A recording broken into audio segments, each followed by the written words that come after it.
The story of Korach is a very famous story of the rebellion of Korach in 250 of the important people who rebelled against Moshe Rabbeinu and Aaron HaKohen. The entire assembly is holy.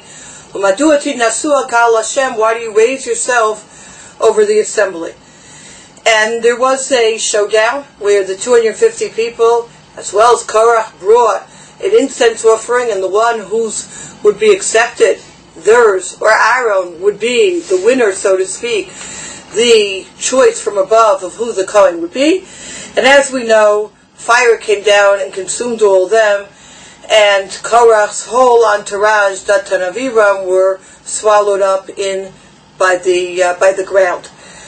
The Chumash tells us in Perek Yud Zayin in chapter 17 that the pans that were used to bring the incense offering had a certain level of kedusha, and that they should be hammered out as sheets as a covering for the altar, for they offered them before Hashem, so they became holy. They should be a sign for the children of Israel. So because they were brought, as a ketara, as an incense offering, you can't just throw these out, so they were hammered into the altar. Elazar the Kohen took the copper fire pans that the consumed ones had offered and hammered them out as a covering for the altar, as a reminder to the children of Israel, so that no alien who is not of the offspring of Aaron shall draw near to bring up the smoke of incense before Hashem. This was a clear sign. Only somebody who is obligated, who is commanded to bring the ketara, is allowed to bring it.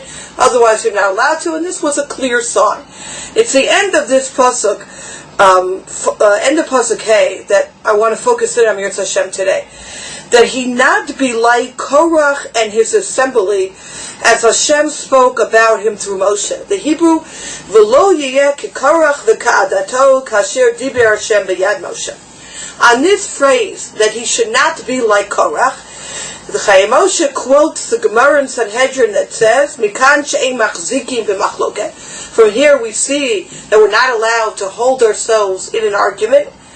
Uba Rishonim, the Smag, the Chinuch, they list this manu li'isur lav zeh keminyan shasa mitzvot lo taseh shevatorah. This is included by many Rishonim as one of the 365 lo taseh, which you're not allowed to do in the Torah. We learn from our pasuk v'lo yeh keKorach v'kadato. You shouldn't be like Korach and his people, that you are not allowed to be involved in, maintain an argument, a machloket, with somebody else. It's mamash a lav from the Torah. The question, which is a question we're going to try to grapple with a bit today, is a question that Chayei Moshe asked.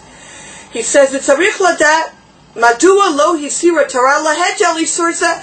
Why doesn't the Torah just come out and say, "Do not involve yourself. Do not be involved in a machloket, in an argument." V'lama talah isur b'machloket Korach v'adato. Why do we learn it out from our pasuk that you shouldn't be like Korach and his people? From here we learn that you shouldn't be involved in a machloket, in an argument. So just tell us, don't be involved in a machloket. Why is it learned in this particular way? That's the question that we're going to, Yirtzeh Hashem, deal with today. Before we begin our study, I just want to make one ha'ara on the pasuk itself, which I think is very fascinating. And that's a ha'ara Menachem ben Sion Zach's notes in source 3, where he says the end of the pasuk is very intriguing. It says, Kasher diber Hashem, like Hashem spoke, not as we would have assumed El Moshe, but rather biyad Moshe lo, in the hands of Moshe to him. A very awkward phrase. So the Menachem Sion posits a very interesting imagery, and he says, we know that v'ayar pera adam yulad, we're born as wild, which means we have to control ourselves. We have to be able to work on ourselves. That's human nature, right? How do you become the biggest Balgaiva or the biggest Baltaiva? Just leave yourself alone. You don't need to work on yourself to, be a glutton or to be a haughty person. That happens by itself. To work on yourself is on the be able to control yourself. What are the experiences? What are the how do we work on ourselves? So Menachem Sion offers two ideas. One, what you learn from people, you learn from teachers, you learn from their books, and the second, what you learn from life. And life has a lot to offer and a lot to teach. And what you learn from what you've experienced in life or what others experience in life are also amazing teachers. And he says, one of the first lessons that Moshe Rabbeinu learned as a man, as a leader, was when he was standing at the snag, the burning bush, and he spoke negative about the people, right? He says the people won't believe in you. And what happened? His hand turned into tzarat. His hand turned into leprosy because he spoke negatively about the people. That's what's hinted at here. Kasher diber Hashem biyad Moshe lo.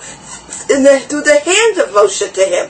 Moshe Rabbeinu learned a very personal lesson. Don't speak negatively about the Jews. Don't start up with other Jews. And that was the lesson that Korach